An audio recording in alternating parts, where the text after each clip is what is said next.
When it comes to supporting characters in superhero comics, none are more impactful to the hero's journey than Alfred Pennyworth is to Batman's. Even more so than most of the Robins, Alfred is always there by his side, through thick and thin. Absolutely, and like you mentioned the Robins, they're great, and they're always there for Batman, but they're a dime a dozen also. Yeah. They change constantly. The only character in Batman's life that never leaves is Alfred. He's always there. He is his father, he's his mentor. He's his ride or die. 100%. Guys, I'm Thomas. I'm Merlin. Together, we are the Comic Lads. And today, we're talking about why Alfred is the most important Bat Family character. Before we get into it, question of the week. Do you think Alfred should come back to life, or do you think he should stay dead? And if you don't know what we're talking about, stay tuned to the end of this video, because we're definitely going to be diving into that head first, or should I say neck first. Guys, also, don't forget to hit the like button. It really helps us out. Like you wouldn't believe. No. Subscribe if you haven't already. Become a comic lad. Become one with us. With the lads. With the lads. Okay, so dude, let's talk about why Alfred is so important. I think he is the end-all be-all of comic book supporting characters. Definitely. He has always been there. You know, like characters, even like when you think about other superheroes, even from other universes, like Spider-Man, let's say, his supporting cast is always subject to change. MJ always leaves, Jonah always leaves, but for Batman, Alfred is always there. And a lot of people kind of have this misconception about Alfred just as like the butler, like, oh, he's just Batman's butler, sews his wounds, he makes his public appearance dates. Batman and Alfred go so much deeper than that. Alfred essentially is his father. He is his father, like without question. He is Bruce's father, he is his mentor, he is his safety net, he is the only person that he can like really talk to. And I think it's interesting too that you say he's a safety net and all these positive things, and I think that's so great because he can be all those things for Batman like no one else can, but he can also be whatever Batman needs him to be in those situations. Yes, he knows how to, you know, relate and talk to Bruce and be there for him emotionally and physically, as we've seen him sew up wounds multiple times before, but there's also times where Alfred can be the reasonable voice for Batman and the one who tells him like, no, this is something you need to do. Or on the other side of that, he can be the one that stops Bruce if he's going too far. Exactly. And that's the trouble of not having Alfred in the comics anymore, is that there's no safety net, there's no moral compass for him. Obviously Bruce has his own moral compass, but we've been seeing since Alfred's died in the comics that like Bruce is just getting crazier and crazier in each of these subsequent arcs, bro. He's like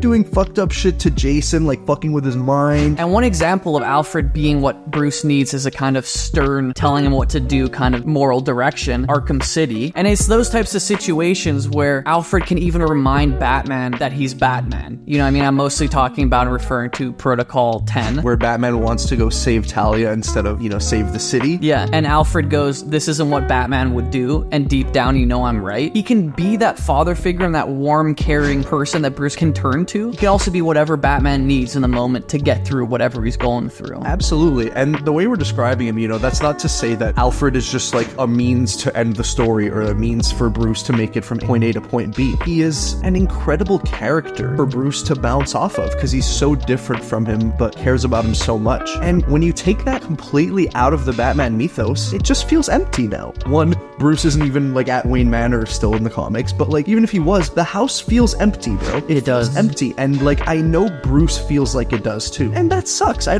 don't want to read that. Yeah, and it feels empty because it all goes back to our original point, which is Alfred is the most important Bat Family member character because he's almost like the glue in most instances that holds everything together. He is. You know, we've seen Batman be extremely cold to the Robins, push people away, but Alfred is always a constant. Like there's very, very few stories, I can't even think of any off the top of my head, where he pushes Alfred away directly. The only one I can really remember right now off the top of my head is, well, besides Dark Knight Rises, but oh Jesus. In Zero Year, remember when Scott Snyder retold Bruce's origin in the New 52 relaunch? Bruce is kind of like being a little shit, you know, to Alfred, and Alfred smacks him, bro. You remember that? He just smacks him in the face, and Bruce is like, and Alfred just leaves, and you're like, oh, that's hard as fuck. Obviously comes back after because, like we said, he's his father. Like you said before, he's not just the butler. He is the glue that holds them all together. And I think that's why there's so much turmoil in the Bat family lately. You know what Chip Zdarsky's doing with like Zur-En-Arrh and all those ridiculous things happening in his book? Zur-En-Arrh Robin. Yeah, and like Zur-En-Arrh, like multiverse versions, like the Bat family has turned against each other. People are picking sides. Damian's fighting Batman and Batman's fighting Nightwing and Jason and shit, and you're just like, if Alfred was here, this stupid shit wouldn't be happening. Yeah, because he can talk to each of the Bat family members individually and sort stuff out. Like when Batman pushes away Robin, Alfred is there to console Robin and tell him how it is. And on the flip side of that, he also then goes to Batman. He's like, why are you pushing people away, you stupid fuck? You know what I'm saying? Like, let's save Gotham for fuck's sake. I also don't believe that just because Alfred's dead, the Bat family would go to shit. I feel like that's a detriment to the Bat family as well. Okay, so this should be the next part of our video. Yeah. Alfred being dead. Okay, yeah. Guys, oh my god. This is the worst part of Tom King's Batman run for me. In the final arc of Tom King's really, really long run on Batman from a few years ago during DC Rebirth, Bane basically gets a hold of the whole city, and he has Alfred captive, and I can't believe this happened. He snaps his neck. He snaps his neck in front of Damian. He makes Damian watch as he snaps Alfred's neck. Yeah. And you're just like... And listen, a lot of people like to blame Tom King solely for this. And I'm here to tell you that it's not fully his fault. Tom King, as he said in, I believe, an interview with Comic Pop from a few years ago, that his original plan was that Bane would kill Alfred, and then, oh, big twist, it was Clayface, and Alfred's okay. And you're like, that's cool, I'm into that. But the editor-in-chief of DC, Dan DiDio, at the time was like, oh no, that's great, oh, kill Alfred, that's great, oh, I've been wanting Alfred dead. And you're like, what? Why would you want that? Why would you want that? Like, it's taking away an integral part of Batman. You know what I mean? We've lost Robins before. We've lost different allies of his. We've lost villains of his. Yeah. But taking away Alfred... It's not just losing a character. You're losing like a whole like 25% of the story. Like of the elements that makes Batman who he is. When you take it away, and then when you have Jim also retire from GCPD, I'm like, where are the Batman characters? Where is his circle? There's nothing here. Gotham feels empty. Yeah, and maybe that's the point that they're trying to